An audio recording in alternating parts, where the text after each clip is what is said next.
I'm 29 years old. My mother got pregnant with me at 15 years old. I grew up on the east side of Atlanta, about 5 minutes away from where the Atlanta Braves play, in a neighborhood by the name of Kirkwood. Drugs, gangs, violence, you name it. And I came up in a 2-bedroom home, 14 people. And I used to sleep on the floor. My grandmother, Miss INKY Johnson, she used to come to us and she would say, one night out of the week, you all get the opportunity to sleep in the bed.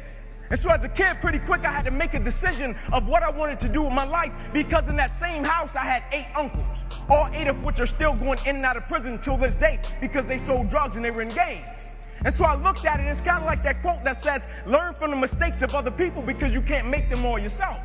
And so I saw them selling drugs, but I also saw the outcome. And so I said, I'm not selling drugs. I'm not joining a gang because I see where that road leads to. Either I'm going to end up dead or in prison. I said, so my best bet may be to go to the NFL.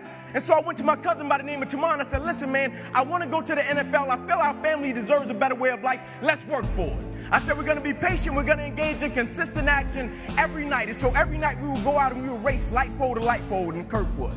No shoes. Light pole to light pole every night. And so one night we were getting ready to race, and down the street came a big blue pickup truck.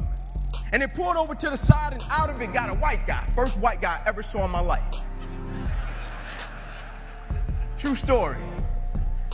And my uncle Bobo, who just got sentenced to 40 years in prison, he was on one corner.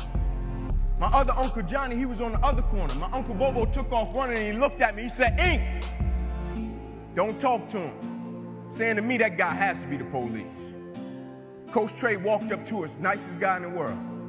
He said, would you kids like to play organized sports? I stepped to the front. I said, yes, sir. He said, go in the house and get your guardian. My uncle JJ was there. I went in the house. I said, there's a guy outside. He asked me if he liked to play organized sports. I told him yes. He said, well, I go in the house to get my guardian. I'm coming to get you. Will you please talk to him? My uncle said, sure. My uncle walked outside. Coach Trey said, would you like to sign these kids up for organized sports? My uncle said, yes, sir, but I hate to tell you, we don't have the money. He said, don't worry about the money. You get them to the park and I'll take care of it.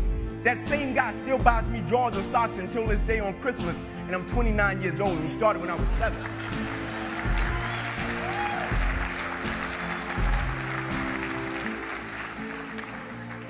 I still remember the day I was in the film room watching film, and I was watching the California Bears, and my defensive backs coach, Larry Slade, came in the room. He said, INKY Johnson, I got some good news for you, and I dropped the clicker. I said, Coach, what is it? He said, son, you're a projected top 30 draft pick. He said, all you have to do is play these next 10 football games, you're an automatic multi-millionaire. I ran out of the room, I got on the phone, I called my mother and my grandmother. I said, listen, I said, after this season, we will never struggle. I said, we would never miss another meal. I said, after this season, our lives are about to change forever. And little did I know our lives were really about to change. The first game we come out, play against California Bears, I get an interception, we shut them down, we get the victory. Second game, we're playing against Air Force. It gets late in the game, found ourselves in a dogfight. Quarterback dropped back. He released the ball to the running back coming down my sideline. Now I approach the tackle like I approach any other tackle, and the way I'm approaching it, either I'm gonna knock you out or you're gonna knock me out. I'm 165 pounds. I can't play with anybody. But at the point of contact, when I hit this guy, something different happened that had never happened to me before in my life. I hit him, and it seemed as if every breath in my body left. My body went completely limp. I fell to the ground. I blacked out. Never thinking that would be the last game that I would ever play in my life. They get me in the ambulance, things turn up a notch, I still don't pay it any mind. They get me over to the hospital, and as soon as my mother stepped outside of the room, the doctor rushed in from the opposite side, and he said, hey, get in here, we gotta rush this guy back to emergency surgery, he's about to die. I said, what? I said, my mom just told me everything was going to be okay. Like, this is total opposite. You talking about I'm about to die. I said, what happened? He said, son, what happened? You have busted up subclavian artery in your chest. You're bleeding internally. And when I woke up from recovery, the same doctor was standing over me. He said, Inky, I have some good news and some bad news for you. I said, you got some bad news for me? After telling him I was about to die, I'm still alive. How bad can it get? I'm still here. He said, the good news is, son, we saved your life. I said, thank you, sir. He said, the bad news is you have nerve damage in your right shoulder. I said, cool. He said, but the problem is, Ink, you probably can never play the game of football again in your life. And after they got through cutting on me, they said, son, you're going to be in this hospital for the next 40 days. I walked out of the hospital on the 3rd day. They said, you broke a record. How did you do it? And I said, first and foremost, the thing I want y'all to understand, I will never let a circumstance or a situation define my life.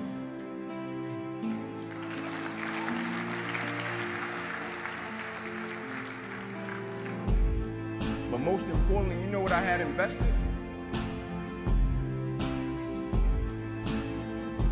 I had sweat equity. I had been working my whole life. And what I didn't understand, by being determined to chase something, by being committed to it, and what commitment is staying true to what you said you were going to do long after the mood that you have set it in has left. You see, people think commitment is saying, yes, I'll do it on the days when it feels good.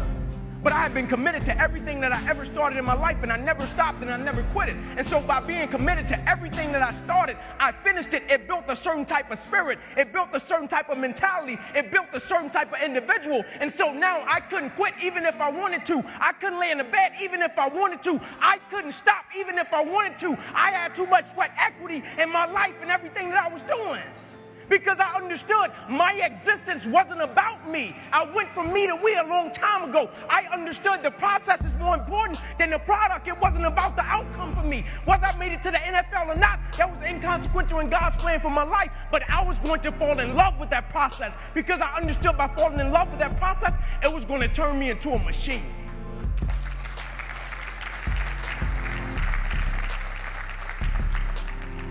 And every day I wake up, I understand I got 2 children depending on me. I understand I got a wife depending on me. I understand I got a world that needs me. The reason I go at life with the passion and the zeal that I go at it with is because I understand every day of my life is somebody in the world that is dependent on me. It may not be you, and if it's just about you, you're in trouble, because I'm telling you, you're going to hit something in life that's a lot tougher than you, and it's going to test your will and it's going to test your heart. And if it's just about you and if it's just about the product, it will crush you. Every day I get up, I understand it's somebody in the free world that's looking at me to see if I'm going to keep going, and so I can't quit.